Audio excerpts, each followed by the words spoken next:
What's up, miniature painters? If you've been slap chopping for a while now, then you have undoubtedly built up some mad dry brushing skills.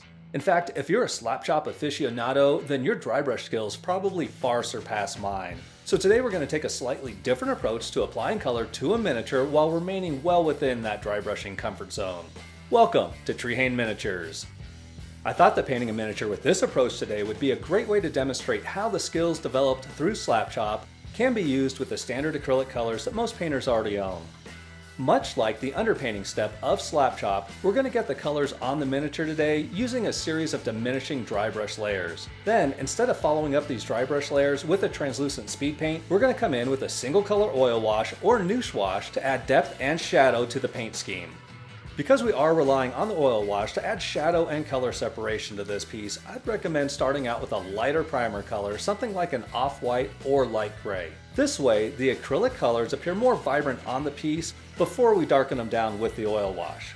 Now, I tend to prime my miniatures in batches before I even know how I'm going to paint them, so this guy was primed black, but I did go back in with a light gray primer once I knew that I was going to paint him with this style. I'm using Iron Wolf Air Color as the starting point for the Dhole's body. With the first layer of paint for this piece, I'm going for complete coverage.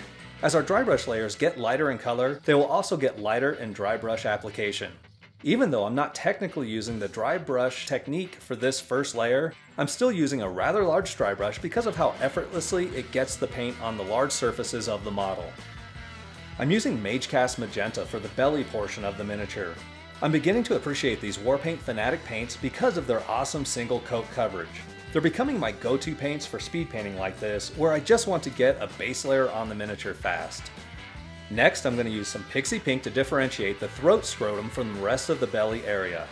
I thought I'd make this small area lighter than the rest of the belly, kind of like how a frog's vocal sac is sometimes lighter in color than the rest of its body. After getting his boys well covered with pink paint, I'm using what's left on the brush to dry brush some highlights over the darker belly area. Much like the highlights we added to the belly, I'm using Wolf Gray to dry brush highlights over the gray body. This is a mid-level dry brush that hits everything that isn't in deep recesses or facing directly downward. If you happen to overdo the dry brushing in any one area, don't sweat it. The oil wash or nouche wash works wonders to remedy any slight imperfections. The final dry brush step for the gray uses Vallejo Glacier Blue. This is a much lighter dry brush with most of the paint removed from the brush. To prepare for these lighter dry brushings, okay, I think I'm just making up words now, I don't really remove a bunch of paint from the brush per se, but rather I begin with a small amount of paint just on the tip of the bristles, and then I aggressively work the paint into the brush by rubbing it on my hand. My skin doesn't rob the paint of the moisture, and I get a good idea of how much paint will come off the brush before applying it to the model. I'm choosing Pale Yellow Pro Acryl to significantly highlight the old tea bag.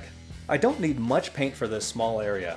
If the Dhole inhabited warmer climates, it would probably be a completely different story. Once again, I'm going to use what paint is left on the brush to lightly highlight below the courage sac, most of which adheres to the perennial Raphy. Painting the orange base layer into all of the furry bits of the Dhole is a little more challenging than the other areas. The highly textured surface makes it difficult to get the paint into the deepest recesses. I switched to a heavily loaded standard paintbrush to make the task a little easier. I don't have to stress about getting every little nook and cranny covered because the oil wash will hide most of the recesses. I also don't need super opaque coverage here because the main color for this fur is going to be the green-yellow that I use on top of this orange. While that orange layer is drying, I decide to paint the mouth with some Magenta Pro Acryl. I think that I just grabbed this color out of habit since I think that the Pixie Pink that is already present on this model would have worked just fine. I paint the Dhole's palette, the floor of the mouth, and the gums with this color.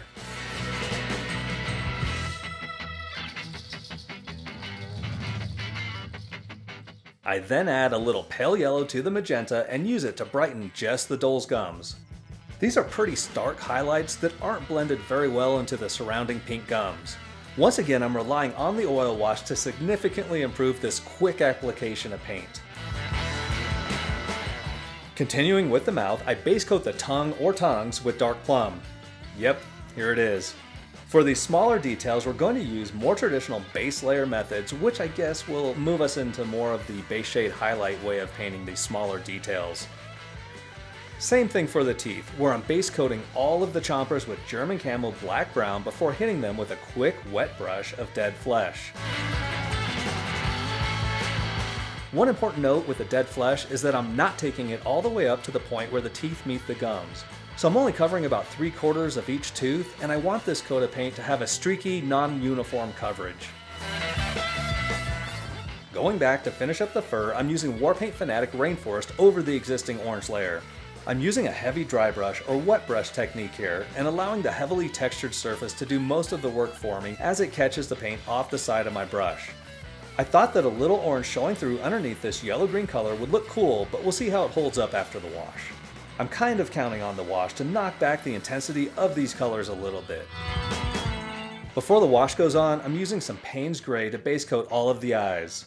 We're going to paint the eyes at the very end of this paint job, so waiting until that time to lay down the Payne's Gray is always an option.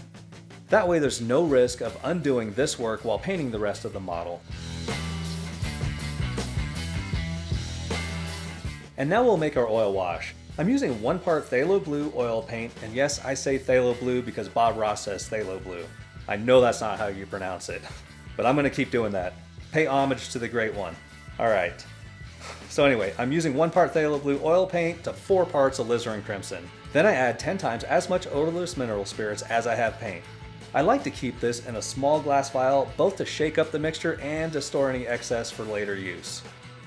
I really do need to make another video demonstrating the use of Noosh at some point. So far I've only used Noosh when painting Yogg Sothoth, and for that wash I used a mix of muted violet acrylic ink with the Noosh product. Now it's recommended to use Noosh at a 4:1 ratio, meaning 4 parts Noosh to 1 part paint for it to behave the way it's intended. But for that wash I used a 50-50 mix because I wanted it to be a little more runny and I wanted it, or a little runnier, and I wanted it to be more pigment dense. But it's important to note that the more paint you have in relation to the Noosh, the shorter your working time is going to be and the less the Noosh is going to behave as intended. I use a large soft bristled brush to allow the wash to flow effortlessly over the model. I'm covering absolutely everything with the oil wash, including the inside of the mouth. While Noosh is great for acrylic painters, I still prefer using oil washes because of how forgiving they are to work with. I could let this sit overnight and still be able to remove the wash with mineral spirits without damaging the acrylic paint underneath. But, you know, they have other drawbacks like they're messier to clean up and you need to use thinner like mineral spirits, which usually contains a chemical solvent. I'm going to let this sit for about 10 minutes or so before I begin the removal process. For the removal process, I like to use flimsy makeup sponges that I can get cheap at Walmart. This particular package costs 98 cents for a pack of 32 sponges. In addition to these, I use some small makeup applicators for areas where I want to remove a little more wash with some mineral spirits. With a large sponge, I gently slide it over the miniature to pick up the oil wash from the raised surfaces. I do this with a dry sponge. This will remove most, but not all of the oil wash from the areas it contacts, which will leave some oil staining on the acrylic paint. By switching to a small makeup applicator that is moistened with mineral spirits, I can remove this oil staining on select features of the model, revealing the full intensity of the acrylic paint below. This 2-step removal process creates a smooth transition from the bright acrylic highlights down to the dark oil wash shadows. Starting with the Rainforest yellow-green color, I'm going to re-establish just the brightest highlights. I'm only hitting a few of the bits that are sticking out, mostly surrounding the upper belly and face. Then I do the same thing with the Glacier Blue. I want this solely on the upper part of the ridges. This highlight color is already in place from before the wash was applied, and we were able to remove the wash with mineral spirits, so that makes this particular step completely optional.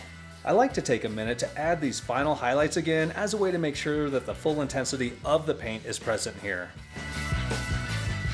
Now with the gums, I'm going to take the highlights one step further than I did before the wash to make them look a little shiny. First, I'm starting with that initial highlight, which is a mix of pale yellow and magenta. I'm going to build in some smaller highlights than before. On the side gums, I'm treating these like muscles where I highlight up to the recess of the gum above it. Then I switch to pure pale yellow to add a little sheen to the upper gums. While I have this pale yellow on my brush, I'm going to use it to highlight a small portion of each tooth that faces upward.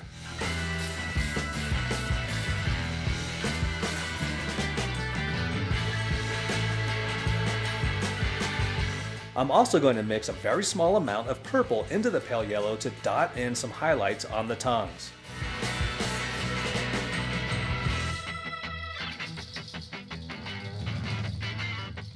The final step is to paint the eyes, or what I think are eyes. I was very tempted to use the blue-gray progression to highlight these eyes, but I felt that it would blend in a little bit too much with the surrounding colors of the upper body. So instead, I decided to go with orange for the eyes. I first wash in a thin coat of burnt orange to tint the Payne's Gray and move it closer to where I want the color to end up. Next, I use Orange Pro Acryl to paint 2 locations in each eye. I paint a small circle of paint in the upper portion of the eye, and then I use the orange to paint a crescent shape below the circle.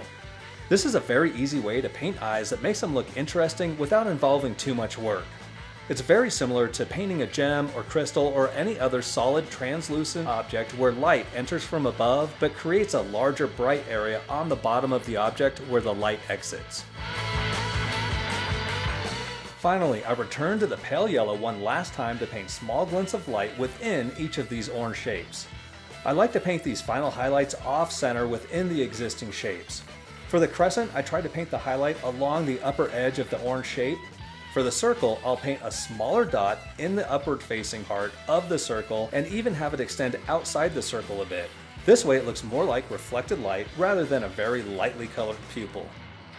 Alright painters, that wraps up Dhole for the Cthulhu Death May Die board game. Thank you so much for watching. Please hit the like button and subscribe to the channel to join our growing community of painters.